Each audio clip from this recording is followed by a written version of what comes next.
I'd like to remind the court that my client has no prior arrests.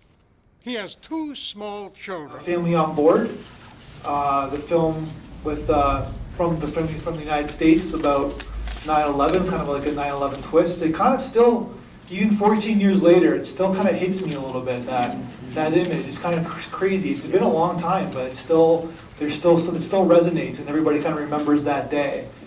I found that the film had many layers. You have the angry man. You have the wild American who's got guns and shoots at everybody and anybody, and then you have that September 11th thing, which I wasn't sure whether it worked. It didn't for me or not, in the sense that the movie took you to a certain aspect of American life, and then you have this disaster in which not sure if he took advantage of it and ran away in the car or not. I mean, that's the it's up to us watching the movie to decide. But one thing that I did like about the movie is the music. It was really good. That's the interesting thing about this film. It's like I saw it, and I just thought that he just ran to the towers and tried to save people, and then the person I was watching it with is like, no, he took off in the car, and like he's gone. So basically, I'm curious what people think. Go ahead.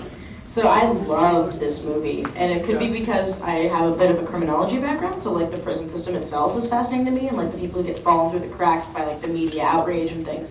I also loved the music, and I thought for a piece, that if I had one criticism about it, and it's made with love, is that the piece was so well layered with plot on so many levels. It had excellent character development, it had aspects of Western, it had aspects of like history, drama, even romance, family drama. It didn't tie its ending together clearly enough. I got what it was trying to maybe be ambiguous and like, oh, leave it up to you. But I could have believed that he disappeared into the car and went on the lam, and I could have believed that he went to the tower, and I was left wanting a conclusion for something so well constructed and so tightly compacted. To not give a clear, resounding ending really made me frustrated.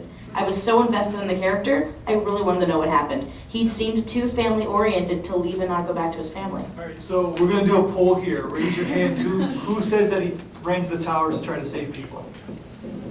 So maybe about 30 of you, and who thinks he just took off?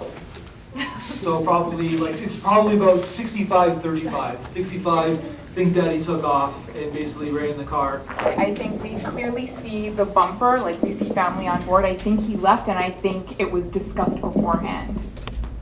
And he left? I think there was some talk about it. Maybe he wasn't totally sure, but I think he was kind of like, if I decide to, I think there was some discussion before it happened, even if he didn't know whether he would do it or not. Well, I do agree with the whole, he's very family oriented, didn't want to lose his family.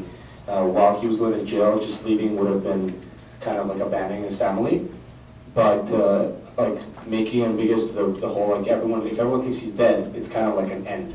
And then he can go kind of start a new life for himself.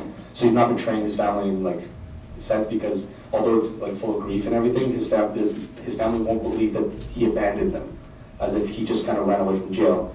But if everyone perceives him as being dead, then he can take advantage of that kind of symbolic end, and then moving on kind of thing. It's kind of a terrible thing to do to your wife, but yeah, I'm not saying it's great, but I was one of the ones who thought that was him driving off in Miss Friedman's car, or Miss Friedman.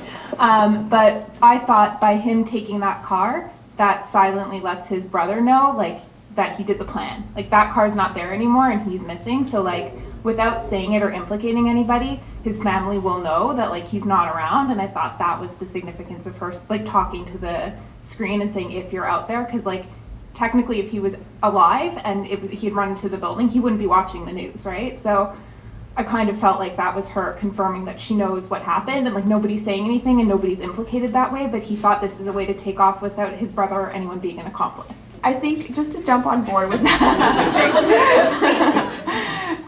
so the only thing I could think of, because I was a little disappointed, is the title of the film and how it says family on board. So I'm thinking maybe the family's on board with this whole thing. And so the brother knows, and then that's what I'm telling myself to make myself feel better about this. But I just don't understand any other reason for that title, because it doesn't really fit in anywhere else.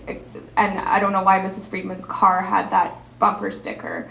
So maybe it's kind of telling us it's okay, the family knows, and everything's gonna be fine. That's just what I'm taking home from that. Can I just say, although I agree with everything you said, I just want to say I thought the acting was amazing, and there were some really heavy hitters in this movie, right? There was lots of, Eric Roberts. yeah, and but the one that really struck me the most, and I see the film was dedicated to him, I didn't know he passed away, was Matthew Cowles.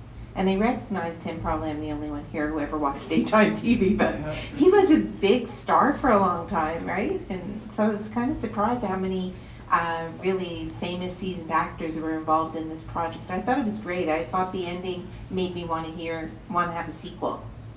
Like, I don't know if that's possible, but I hope they do something with it. It's great. I loved it. Of course, Polly Walnuts from Tony Ceriso. Sorry, Polly Walnuts, if you're listening, and everybody just knows you as Polly Walnuts. Back row from The Sopranos. Yeah. Actually, I think the title is quite literal. Like, I think the family actually is in the car leaving, because given that everyone thinks he's dead, they don't have to, like, hide, like, he doesn't have to hide out or avoid phoning his family anymore. He could literally leave and under cover of that, not have a problem.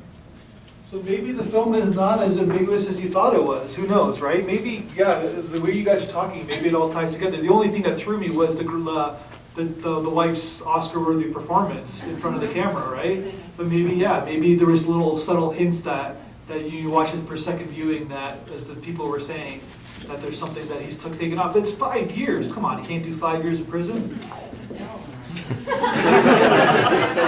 3 years in good behavior, you're done. Come on, we'll go to the fourth row. Who am I to say that? I can't handle 5 years in prison.